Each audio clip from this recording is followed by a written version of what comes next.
What's up, you beautiful Redditors? Hope you're having a fantastic Sunday. Welcome to the RNEWS Evening Show. And let's just jump into it. From r/World News. Trump should quit and not be embarrassing, says Czech president, who was an early Trump ally. Upvoted for being the funniest remark in this string. But not be embarrassing, ship sailed 4 years ago. Sail sank FTFY. I don't know, feels like I've seen it for the last 1460 straight days. Probably a ghost ship that'll linger as that idiot's legacy for perpetuity. The Flying Orangeman, captained by a ghostly crew of chattering rednecks, sailing the high seas in search of Hillary's emails and the millions of tossed-out Trump ballots. To them the finest booty. Just like Confederate flags, they're the more religious group and they're cult seekers. They have a thing for losers who lasted 4 years and suffered a crippling defeat in Georgia. Wow, Czechia freaked up, they don't even realize the rude tweet that's coming their way. You're watching the RNEWS show. From r/Politics, Donald Trump Jr. tests positive for coronavirus. So now we have proof cocaine doesn't kill the virus. I'm immune to all viruses, I get the cocaine to clean out my sinuses. ODB. I got it too, Dad. Are you proud of me? Damn, I checked Trump's dumbass Twitter, and he has not tweeted about his son's COVID-19 diagnosis. 7:38 Central Time. It's been an hour since this story broke publicly. Edit. 9:31 Central. Useless update. Trump has tweeted since this news became public. Tweeted an hour ago. 3 hours since this story posted. And he still has not wished his son well. Guess if his son was being investigated for pedophilia he'd have wished him well. He prefers sons who don't get COVID. Was Barron ever positive? It's your time to shine, Eric. Don't frick it up. Never. They hide Tiffany in the broom closet. They don't hide her, she just likes living in there, close to her primary transportation. He doesn't just make political statements. He's an active employee of the Trump campaign. That makes him a political figure. Oh my god, this last 4 years has been a lifetime. Faced with cold sweat. You're watching the RNEWS show. From r/Politics, Trump campaign dismisses last remaining lawsuit in Michigan as voter fraud claims widely debunked. This is happening because word got out this fricker personally called the 2 Republicans who tried to rescind their endorsement of the results.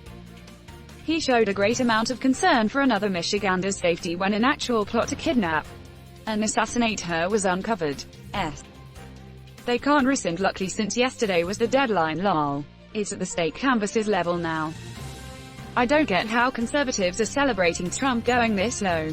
I don't ever want to hear them talking crap about Mexico's or other countries' corruption. Trump is as dirty as they get. At this point we just call it Thursday, skeptical smiley face. Surely from abroad it looks more like the US considers democracy as an export product rather than as something targeted at its domestic market. $1 Trump dollar will be worth £5 for that is the exchange rate the Bank of England will set once he's kidnapped their queen. What's the conversion of Stanley nickels to Trump bucks? Who knows, the buck never stops with Trump. The Yiadists will find a way to ruin their own lives one way or another. Dude, just wait until 2022. Every single Secretary of State election just became that much more important. Extremists will try to run who will only want to certify Republican victories. We're going to have to be vigilant about this for the rest of our lives. You're watching the RNEWS show. From r/News. After meeting with Trump, Michigan lawmakers say they see nothing to overturn Biden's win. Taxpayer dollars for plane tickets for a 2-hour meeting that should have been a phone call. I think there's a word for that. Well, 3 words to be precise.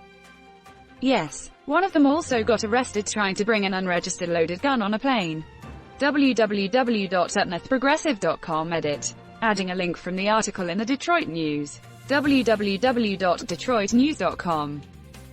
I've come to the conclusion Republicans are actually nothing more than living parodies of the concept of Republicans. There's probably some 1990s French postmodernism term that describes this. I just want to know how on earth Republicans have convinced themselves that that, of all things, is not fraud.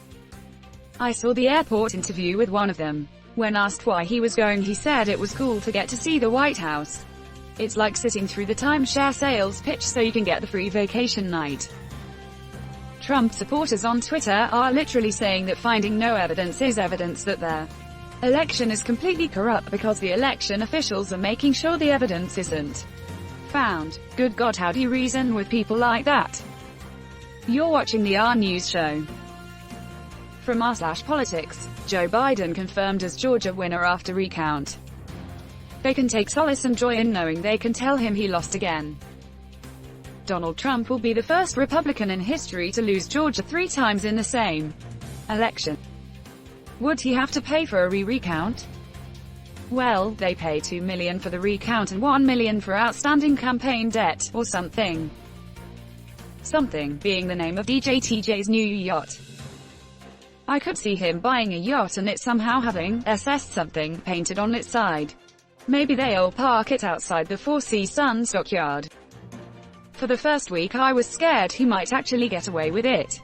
Now I'm just enjoying the schadenfreude. Rudy is the warm-up. I can't wait until the big dog himself has to face the judges. I'm still terrified for what may come from all of this in the future. But for now I'm fist deep in a bag of popcorn at the Silver Lining Circus. It costs $3 million to the campaign every time they request it. Not in Georgia when it is this close. Sigh. Please sir, I can't take all this winning. Winning twice is just too much. I'm just so tired of it. You're watching the RNEWS show. From r/politics, read to formal request to Senate Ethics Committee to investigate Senator Lindsey Graham. 3 ethics experts, Walter Schaub, a former top ethics watchdog for the federal government, Richard Painter, the chief ethics lawyer for President George W. Bush's administration, and Claire Finkelstein, the director of the University of Pennsylvania's Center for Ethics and the Rule of Law, asked their Senate Ethics Committee on Wednesday to look into Sen. Lindsey Graham's call last week with Georgia Secretary of State Brad Raffensperger, and whether Graham suggested that Raffensperger disenfranchised Georgia voters by not counting votes lawfully cast for the office of president. Don't get me wrong, I am glad Trump is gone. But I refuse to settle for the status quo, as hard as we have been on Trump to these last 4 years. I want that matched for Biden. The government works for us and it's about time they realize that. The fight isn't over. Well, that and after Lindsey Graham specifically said Russia hacked his campaign's email accounts. Also, oh boy, I must have missed that. Found an article, abcnews.go.com edit, Google cache link, other sources. And that's where we're going to end today's show. But if you like what you saw, leave a like. And if you want to see more of the RNEWS show, hit that subscribe button. As always, this has been the RNEWS show and I'll see you tomorrow.